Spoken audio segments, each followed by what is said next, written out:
doutora em economia e especialista em gestão de riscos. Foi secretária de Fazenda da Prefeitura do Rio e presidente do Instituto Pereira Passos. A nossa entrevista de hoje é com Eduarda Larroque. Eduarda, muito obrigada por nos receber aqui. Como começou seu interesse pela economia? O interesse por economia nasceu, assim como todo jovem, né? A gente fica assim, um pouco perdido com relação qual o nosso lugar no mundo, mas eu tinha duas habilidades muito fortes, que era a parte de matemática e a parte humanista, a parte de história, de português. E eu sempre me interessei muito em como gerar prosperidade para o mundo. Então esse foi meu tema de estudo desde o início. Depois disso fiz graduação, mestrado, doutorado em economia e fui me especializando sempre com essas duas medidas, né, a parte analítica.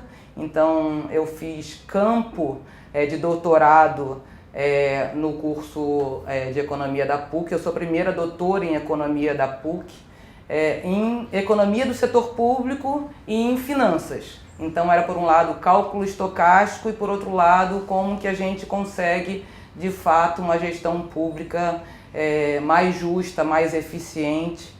E aí eu passei 12 anos trabalhando no mercado financeiro, fui sócia de um banco de investimento, criei uma empresa de gestão de risco que foi referência e depois saí do setor privado, do mercado de capitais, para tentar dar minha contribuição no setor público e, de certa forma, adaptar esses modelos que eu construí para o setor privado, primeiro para banco, depois para empresa, para a gestão pública. Qual foi a primeira grande mudança que você percebeu assim, nessa transição, né, da iniciativa privada para o poder público?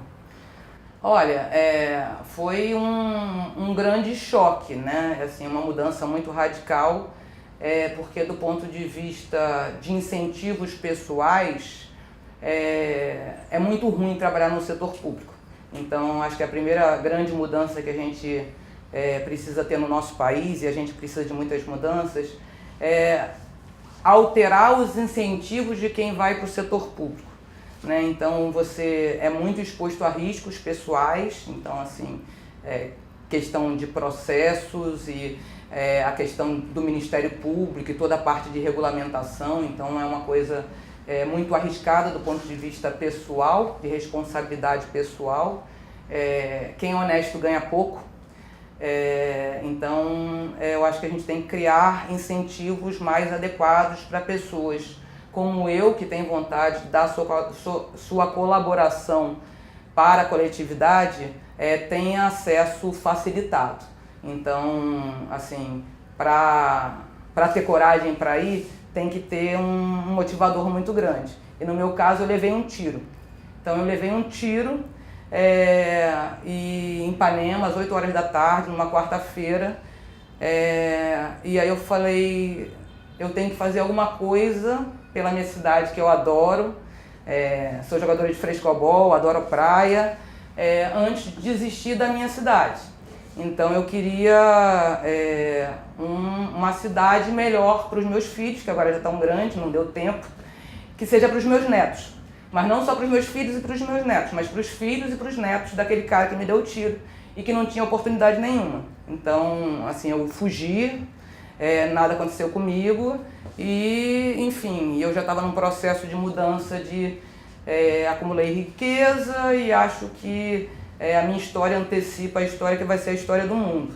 Chega uma hora que você adquirir mais bens patrimoniais e mais riqueza não te traz mais felicidade nem para mim, nem para os meus filhos. Então, assim, eu sou uma de várias pessoas que voluntariamente resolvem querer um menor padrão de vida, né? Então, eu acho que o mundo precisa de menos concentração de renda. E eu resolvi começar a trabalhar para isso. Você acha que essa desigualdade socioeconômica é o principal fator de risco para o desenvolvimento da cidade? Sem dúvida nenhuma. Eu acho não. Assim, eu tenho estudado isso há 7 anos. Então, eu, enquanto presidente do IPP, a gente tem um conselho estratégico do IPP com vários acadêmicos de diferentes correntes, diferentes universidades, e a gente vem estudando isso há muito tempo. E a questão da desigualdade social e principalmente a desigualdade territorial, porque o Rio é uma cidade que você tem favela e asfalto muito misturado, então a questão da violência urbana, a desigualdade territorial gera muita indignação. Então, assim, os dilemas estão postos, são claros, a gente tem números, mas tem muitas pessoas envolvidas. Como é que você vai conseguir o mínimo de consenso para a gente sair do buraco? Eu não sei, mas eu acho que só com muita informação e transparência, porque isso é o principal aprendizado que eu tive ao longo desses 7 anos de prefeitura. Eu fui para o IPP por causa da UPP Social, que era um projeto social que eu queria desenvolver as favelas, mas eu descobri o valor da informação.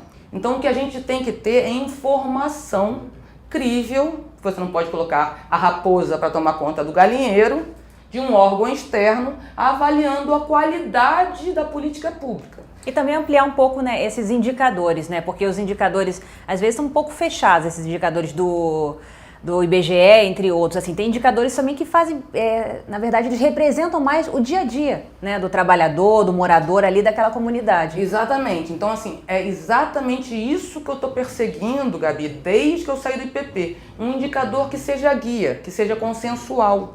A gente lá no IPP, a gente descobriu um indicador que poderia ser o guia para a visão Rio 500, que é o IPS, que é o Indicador de Progresso Social, que é uma rede de progresso social internacional que fala, com que eu concordo 100%, que o PIB não é uma boa medida de progresso, né? Na verdade, e aí assim, até quem é o propagador dessa rede, né, o acadêmico que está por trás, é o Michael Porter, que já não é mais mainstream americano, porque ele fala, os Estados Unidos é o maior PIB per capita, mas não é o país de maior progresso social. Agora, como pensar nesses novos modelos de gestão que podem aparecer, se a gente vê também as pessoas muito revoltadas, né, de ver um ex-governador com uma fortuna sendo desviada, com gastos excessivos e, ao mesmo tempo, projetos sendo propostos dentro da Assembleia Legislativa para diminuir o salário, a pensão dos servidores.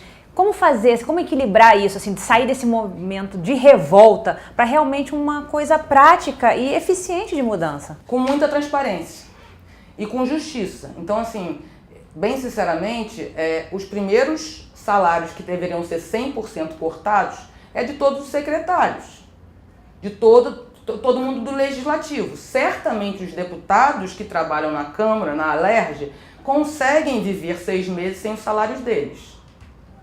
Então, assim, o sacrifício tem que ser de todos e com justiça social e com transparência.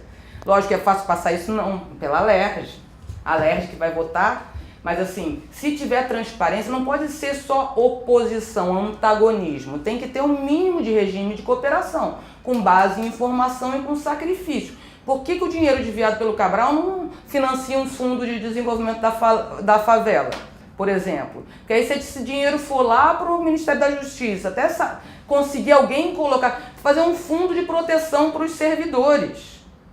Não dá para ficar pagando todos os custos durante muito tempo, porque o Estado está quebrado. Mas temporariamente você tapa buraco. Então, acabar com a corrupção, aumentar a eficiência não é suficiente para resolver o problema. As pessoas têm que ter noção disso. O Estado está quebrado. Não dá para manter benefício. Não é só crise de receita. Não tem como ter mais receita. A gente já tem uma carga tributária, assim, economista usa um termo que é curva de Laffer. Você aumenta a alíquota, você diminui a tributação, que todo mundo começa a fazer mais planejamento fiscal e o rico não paga. Então você tem que ter mais inovação, sistemas mais inteligentes, né? Tem um grande teórico que é o Atkinson, que fala muito sobre, é o neo-keynesiano, que fala muito sobre incentivos e sistemas tributários e tecnologia social que faz com que você consiga reverter esse ciclo que a gente está vivendo. Nesse momento, o que é mais importante, a microeconomia ou a macroeconomia? E qual é o real efeito que a crise mundial teve no Brasil e no Rio de Janeiro? A crise mundial, eu acho que teve pouca interferência. Assim, o Rio A cidade do Rio é uma prova disso, né? Assim, a gente não sofreu em 2009, a gente conseguiu fazer um saneamento, aumentar as receitas. Então, assim, na verdade, a crise é interna por falta de responsabilidade fiscal mesmo. Acho que o micro é mais importante, vai ter que vir de baixo para cima nesse momento. E tem que ter uma mudança muito substancial. Assim, a prefeitura não precisa custar tanto quanto ela custa. Então, assim, o novo prefeito tem que chegar já com uma proposta de corte de custo, de corte de orçamento substancial para tentar evitar ao máximo que os cortes cheguem na ponta. Então, assim, tem muita gordura para tirar no meio do processo. Então, você tem que ter mais eficiência para o dinheiro poder chegar na conta. E tem dinheiro suficiente. Só não tem dinheiro suficiente para acomodar tantos interesses corporativistas, de todos os lados. Dos empresários, dos sindicatos. Então, tem que ter um consenso. É fácil? Não, é dificílimo. Se a gente não tivesse chegado num buraco tão grande, talvez fosse mais fácil. Mas a gente está num momento de crise que assim, a crise está dada, o Estado está quebrado. Então a gente tem que começar de algum lugar, tem que começar com o mínimo de consenso e com o sacrifício de quem foi mais responsável por essa crise. O que você acha dessa polarização política que está tomando conta aí do país, do Estado, da cidade? A gente viu agora nessas últimas eleições, isso ficou bem evidente. Você foi super questionada por apoiar um candidato que não segue, teoricamente, um pensamento tão liberal, economicamente, podemos dizer assim. Dentro dessa gestão pública, tem espaço para essa polarização? Essa polarização que existe não só aqui no Brasil, mas no mundo, é muito disruptiva. Assim, a gente está num momento que, pelo amor de Deus, um consenso mínimo, né? Então, assim, e é um consenso pela ética, pela transparência. Então, assim, esse é o consenso mínimo que a gente precisa. Direita ou esquerda, tanto faz. É de ética, de transparência, de valores que a gente está falando, né? Então a gente prega princípios. Então, assim, no mundo que a gente tem hoje, no nível de desigualdade que a gente tem, se tiver que escolher o trade-off entre eficiência econômica e justiça social tem que estar na frente. Mas você tem que ser eficiente, não adianta você pegar a riqueza e redistribuir. Você divide os peixes e não aprende a multiplicar os peixes. Então você tem que ter políticas redistributivas de base para fazer a economia alavancar. Então a eficiência é fundamental. Mas o eixo mais importante de todos é a questão da governança. A gente sabe o que fazer, a gente não consegue já há muito tempo, como fazer. Então o problema é de governança. E governança eu chamo ética, acima de tudo, transparência e mecanismos efetivos de participação. Então, assim, é esse eixo de governança que, para mim, hoje em dia no Brasil e no mundo, é o eixo mais importante do que os demais. Eficiência e justiça queremos todos, a gente discorda sobre como chegar, mas certamente passa por uma maior eficiência e uma maior qualidade do gasto público.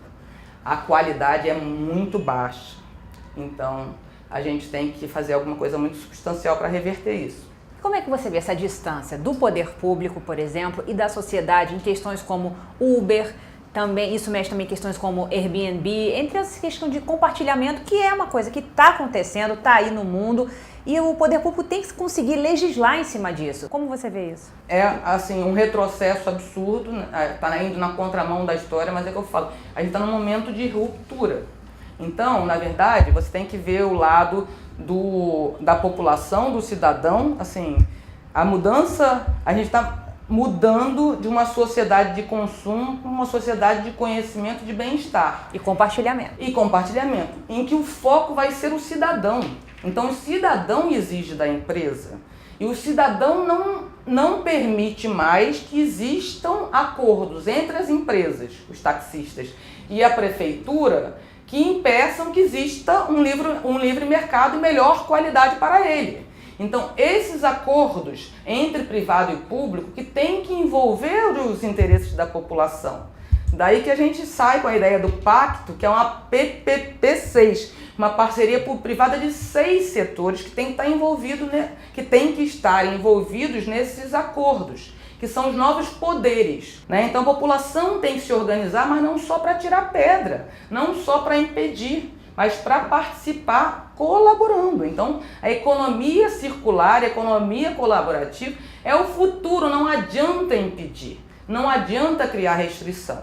Mas assim, tudo tem que ser mais simples, com uma Constituição, com o número de artigos, que eu nem sei o número que a gente tem, assim, com tantos direitos adquiridos, não é possível. Então, assim, a gente realmente está num processo de ruptura muito grande, não só no nosso país como no mundo. Eduarda, você é otimista ou pessimista para os próximos anos? O que você espera da nossa cidade? Eu sou uma eterna otimista, né? Eu acho que às vezes eu sou a última das moicanas em termos de carregar otimismo, a ideia de tentar fazer um pacto.